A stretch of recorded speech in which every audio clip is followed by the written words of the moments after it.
What are you doing in my swamp? Hello everybody, this is Overboy, and I'm going to be doing my review for the 2020 movie Vivarium. The movie is directed by Lorcan Finnegan and written by him and Garrett Shanley.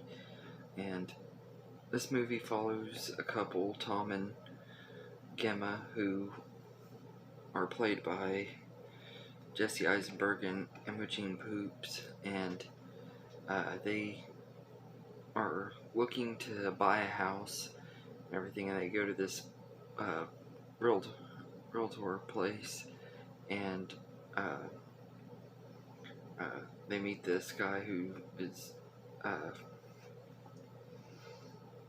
takes them to this this project's place, where like the suburb place, and he leaves him there, and they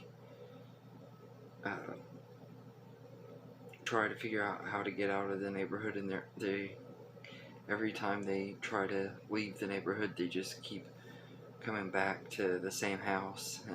All the roads lead back to the same house, so they're stuck there. And the next day, a baby is delivered in a box, and it gives the directions to raise the baby, and then they'll be released. And over the course of a few months, the baby grows into like a 7-year-old boy, and this boy is really creepy. He has this adult voice, and he's just a really creepy character. He doesn't really do much. I mean, but there's just something really unsettling about him. It's not like he's violent or anything like that. It's just something unsettling and uncanny about him. But I thought that was pretty cool. And as the movie goes on, they're starting to lose their sanity, and of course it puts a strain on them being stuck in this suburban neighborhood where they don't have any neighbors or anything like that. They're just stuck there raising this kid, and they don't know how to get out. Tom, throughout the movie, is digging a hole in their front yard, trying to find a way out. And that's all I'm going to say. I don't want to ruin the ending of the movie and everything, since this movie is still somewhat new and everything, but this is a really good movie, and the cast in here are really good. Jesse Eisenberg, I think this is one of his best performances I've seen of his. He's one of those actors that when he first started out, I didn't like him. I actually kind of thought he was a little overrated because of people I knew and stuff, but as his career has gone, I think he's gotten a lot better. And I think he's really good in this movie. It's, like I said, one of his best performances. And this is Imogen Poots. This is definitely her best performance that I've seen, which, to be honest, I haven't seen a lot of her movies, but I really liked her in this movie. She really stood out and was amazing in here.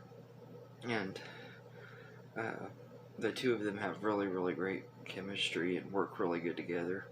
And also, I'd like to mention that it's nice that Imogen Poops, I said Poops, sorry. It's nice that she was able to redeem herself after the horrendous piece of crap that was Black Christmas from 2019. So I'm glad she was able to redeem herself with this movie and everything. But this is just a really good movie, and the rest of the cast are good in here too.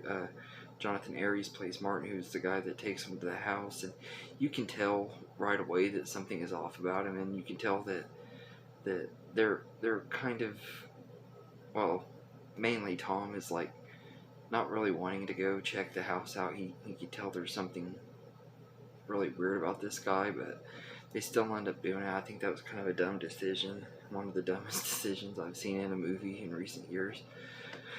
But of course, if they didn't, then we wouldn't have the story either. So, but I mean, you could tell there was something really weird about this guy, and And the kid is really, like I said, he's really weird and he's creepy, and he does this really creepy shrieking noise anytime he needs something, and everything is really really annoying and stuff. I would have, I wanted to just slap him and say, "Shut the heck up, fool!" But he was, but yeah, Shannon Jennings plays him as a kid, and then when he gets older and becomes an adult, Anna Hardwick plays him, and they both do a really good job playing him. I think that the kid version was creepier, but both versions are pretty creepy and everything. I thought that was really well done. And this is considered a sci-fi horror movie, and really, it's not really that.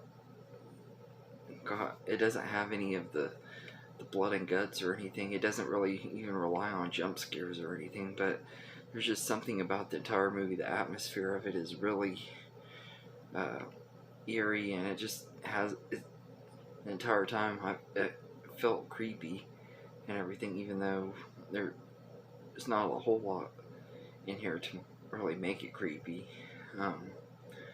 But I thought this was a really, really good movie. Brendan Horninger, who had recommended me to review Color Out of Space a few months ago, when he recommended me that one, he asked me to do this one too. And I'm just now getting around to it because I had to wait for it to come in at the library because I had it on reserve there, and it took 2 months for me to even get it checked out. And then right as I got it checked out, I was working on watching all my Christmas movies, so I was trying to put this off till after Christmas. I finally just got around to watching it, and I gotta say, I absolutely love this movie. Thank you very much, Brendan, for recommending me to review this movie, because it is a really great movie. And it looks really good too. Like, the cinematography and stuff is really, really good, and like it's a colorful movie. Like a lot of movies like this, you would expect to be darker and stuff, but it's really colorful, and the house and stuff, like the way the inside of the house is decorated and stuff is really, really cool, and everything. Each room has a different vibrant color. I thought that was really cool about it. And Christian Edney's Anderson, I think is how you say his name, does the score for the movie, and I think it's a really good score. It fits the tone of the movie and everything. And this is a slow burn movie. It doesn't really have like a fast pace, but I was never bored at all throughout this movie, and it went by pretty quickly. But it is still a slow burn movie. It builds up to the last act, and the last act does go by really fast once it gets there. But I really enjoyed this. I thought it was a really good movie, and it doesn't really have a happy ending either. That's something that I really like about movies like this, is that you don't get the bullcrap happy Hollywood ending and stuff. And I just really like that about this movie, and I think this was a really, really good movie. I definitely would recommend it if you haven't seen it, and everything. And so I'd say I'd give it a 9 out of 10. It's really, really good movie with great performances, awesome cinematography and set designs, and special effects and everything. So if it does have CGI, the CGI is really good, but I think that it uses all practical effects. I could be wrong though, but if it is CGI, I couldn't tell it, so it was really, really good CGI if it was. But yeah, so I definitely would recommend this movie if you haven't seen it. If you have, let me know in the comments what you think of this movie, and I hope you enjoyed this video, and have a good day, everybody.